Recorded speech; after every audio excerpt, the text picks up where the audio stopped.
This is a dotted note and this is a tied note, and they both feature heavily in bass rhythms. They can be a little tricky to read, so in this lesson I'm going to show you how to play them, how to read them. Then I'll finish off with this really great James Jamerson line from a famous book. But I've got this exercise that just starts on a C, well, it's only on a C, 3rd fret A string. It features these dotted notes and these tied notes. I'm going to play the whole thing through, follow along if you want, and then I'll explain what these things actually are. Here we go.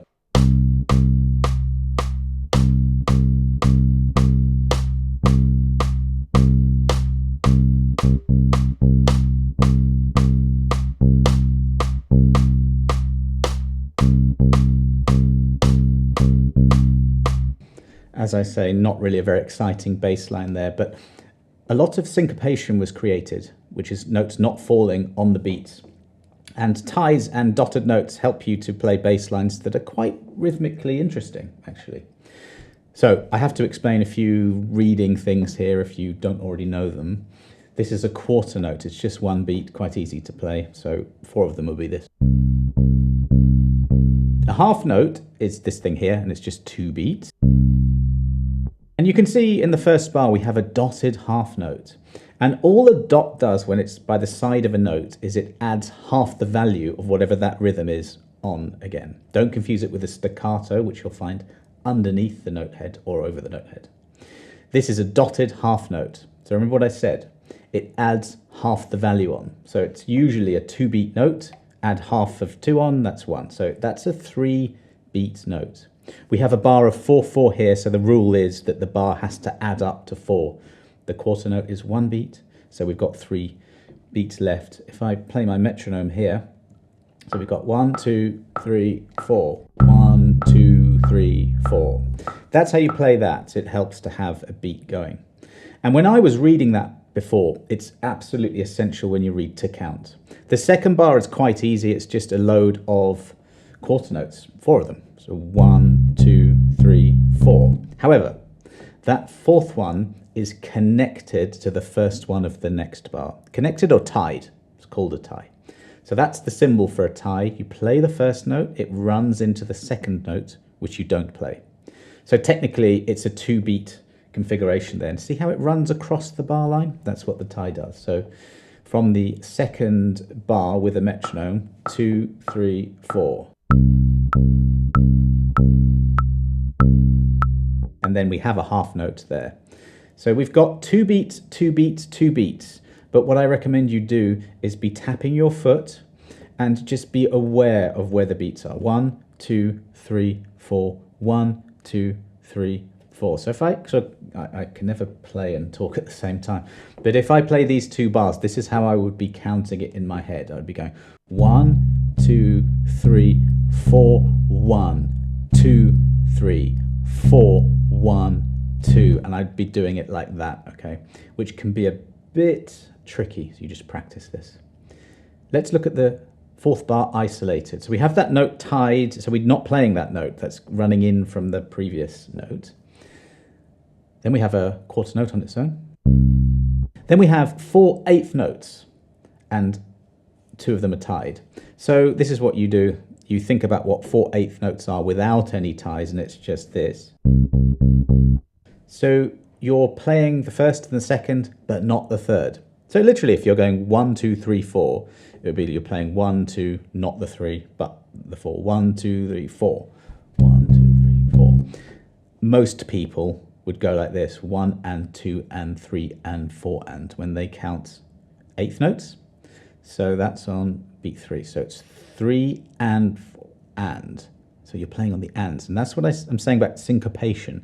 That's when notes are not landing on the beats. It's like da, da, da, da, and that's where you get great rhythms. You know, I love these syncopated rhythms. I'll play the whole line with the metronome. 2, 3, 4.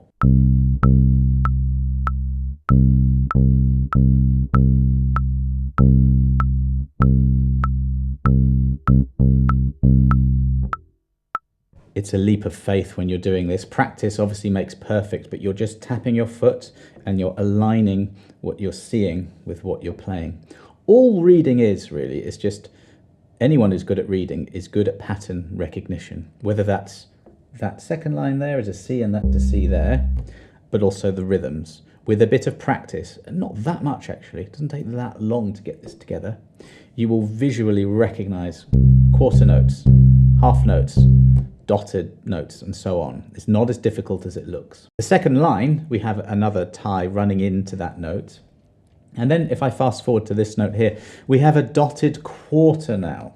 Remember I said that the dot just adds half the value of the note on. So remove the dot, it's a quarter note. And that's one beat. So the dot says add half of this on, so half of one is half. So it's now 1.5 beats.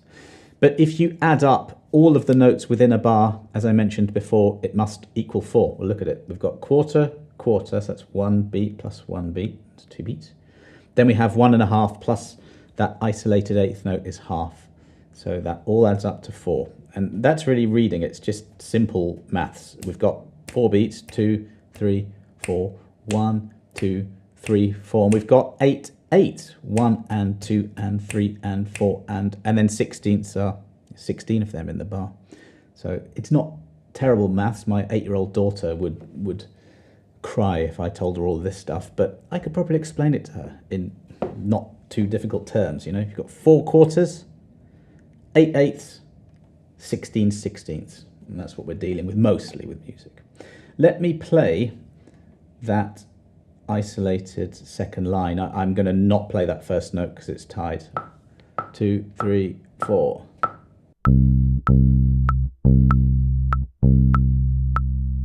Very slowly I would go like this. So 1, 2, 3 and 4 and. You see how that last eighth note is on the and of 4. If reading is new to you, if bass playing is new to you, if counting is new to you, then I'm kind of talking a different language here. Let me just make sure you're on board with me. 1, 2, 3, 4, those are the beats. 1 and 2 and 3 and 4 and, those are the beats between the notes between the beats, or the off beats. If your foot is going like this, 1, 2, 3, 4, notice that when it comes up, it's hitting the off beats, these ands, so 1 and 2 and 3 and 4 and. I think I learnt that from a Carol Kay video years ago. She's a brilliant reader. So use that to help you. And it's just a case of matching up whether the note you're playing is on or off the beats. Again, that would be 1, 2, 3 and 4 and 1 and 2 and 3, 4. That's quite tricky, that, because we've got, well, it's not tricky, but to explain it's a bit, we've got the and of 4 running into a dotted quarter note, that's 1.5 beats, running into an eighth note tied to a half note. So that is ties and dotted notes appearing in the same place. Then can you see how the eighth note and the half note and the quarter note are all tied together? So you're playing that first note, that's beat 1 and 2 and. It's on the and of 2 and it's running all the way. So it's like this, 1 and 2 and 3, 4, don't play this one, 1. And then we're playing on beat 2 here. And for the first time we have a dotted eighth note. An eighth note is half a beat, half of a half is a quarter, so that note lasts for 3 quarters. So now we have to subdivide the beat further than eighths. 1, 2, 3, 4, that's quarters. Eighths is 1 and 2 and 3 and 4 and 16ths are 1E and a, 2E and a, 3E and a, 4E and a, if you want to count that way.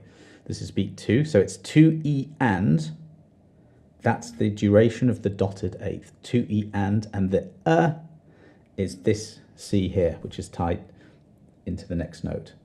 Now, this is an important point. Everything I just said was just horrible. You might have to rewind and just listen to that again, right? Dotted eighth connected to a 16th is this rhythm, right? And that's what readers do. They internalize the rhythm. So whenever you see that, after a little bit of practice, you'll see the rhythm. You won't think any of that complicated stuff I just said. You would just know it's that.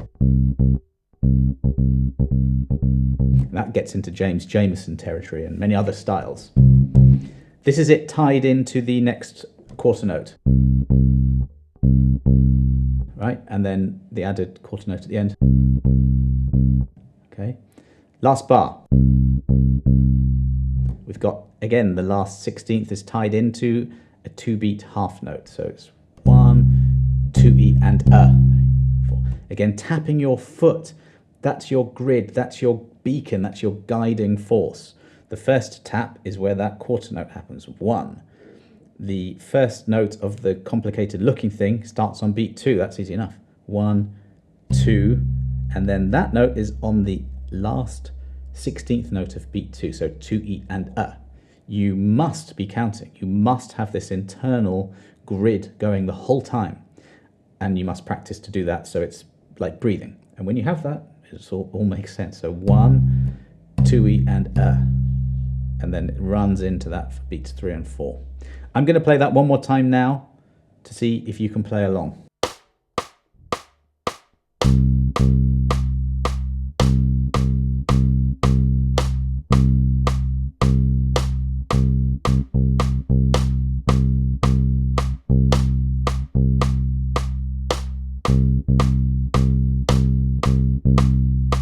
Okay, here we have a bit more of an actual bass line, and if we look very quickly, we have a dotted quarter to an eighth. That grouping is very common. Dotted quarter to eighth note, so it's like 1 and 2 and 3 and 4 and. Dum, da, da, da. In terms of internalizing, you probably have heard that kind of rhythm before, this sort of thing, 2, 3, 4. 1 and 2 and 3 and 4. You know, that kind of thing you've heard before. Scanning a little bit further, we've got no different rhythms in terms of dots. Then we get to the second line, all the same. There's a tie there. So in the second bar, we've got 1 and 2 and 3, 4. See how it runs into that? I'm always counting. Next bar, sorry. If ever you see dotted quarter and then the eighth, you know that the eighth is on one of these ands. So 1 and 2 and 3 and 4 and. So it's all about just trusting your internal clock. Reading rhythms especially really, really helps form a very solid sense of rhythm for bass players. That's why I've always read music on bass and I've always loved it, but I haven't taught it so much because everyone loves tab, right? But I'm telling you, it's such a good thing to do. Next line we have what looks complicated, but I explained it before. Dotted 8th to 16th, da, da, that rhythm. And that squiggly line is a rest. So it's with the metronome, 3, 4, rest. What I'll do is I'll just play the whole thing, and this can act as a bit of a play along for you, okay? It's repeated, I'll just do it once through. Here we go.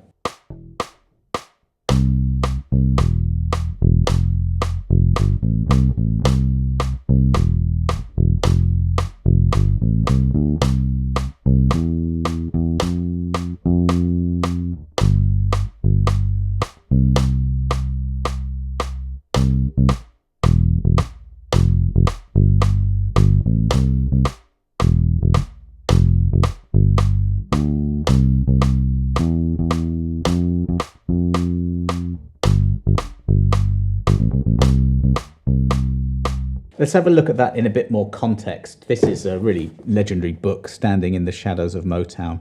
I think I first got this book when I was 11, and I absolutely love it. So I'm going to just read a little bit of the verse of Darling Dear, which is a great song off the Jackson 5 album. So it's 97 beats per minute. I'm going to use a metronome just so you have a bit of context. I'll put this up on screen as well.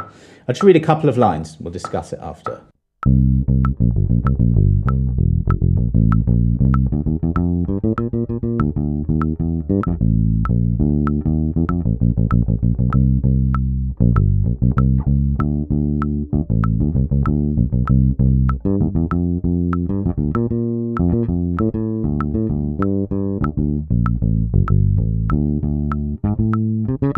Okay, we'll go to there.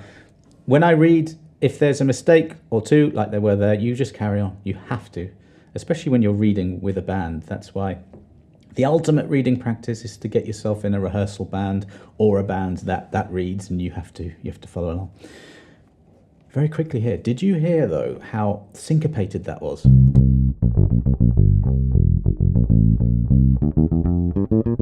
So Jamerson used ties and dotted notes the whole time. Now, of course, he's not thinking that when he's playing, but it just is the case that these rhythms create excitement. We're doing a sort of funk thing, so like...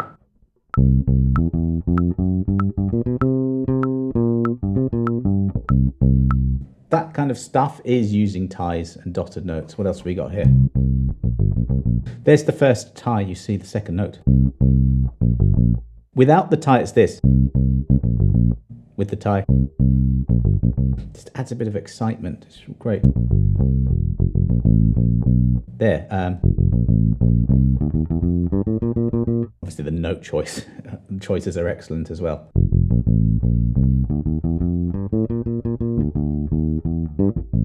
Look at that rhythm.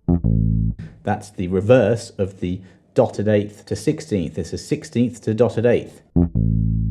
Internalize that, and that's what it is. So it's beat 4, 4 E and When I was struggling with this years ago, I used to just stop, look at the rhythm, in this case the 16th to dotted eighth, and just count it out. It's like, okay, well, they're grouped into one beat. One beat is 4/16ths, and I would just go, okay, when you have a blob and the two things there, that's 1/16th note.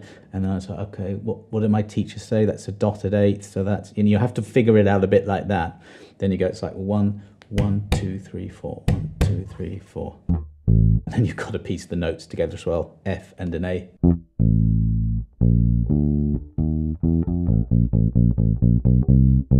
You may think to yourself, well, reading is really difficult, but it isn't once you commit to figuring out all of these different things. Now, I have a completely free music reading course that will get you into the basics, right? So the notes, where they are on the bass. It's not only fantastic for rhythms, it's great for understanding the fretboard and knowing your notes, right? So I'll put a link below to that completely free music reading course. Then I have a music theory course, which is not free, that's paid, but it goes into all of this stuff and how music works and modes and everything else with that.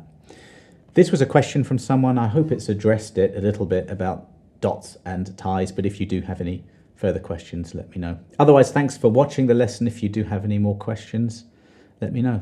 See you next time.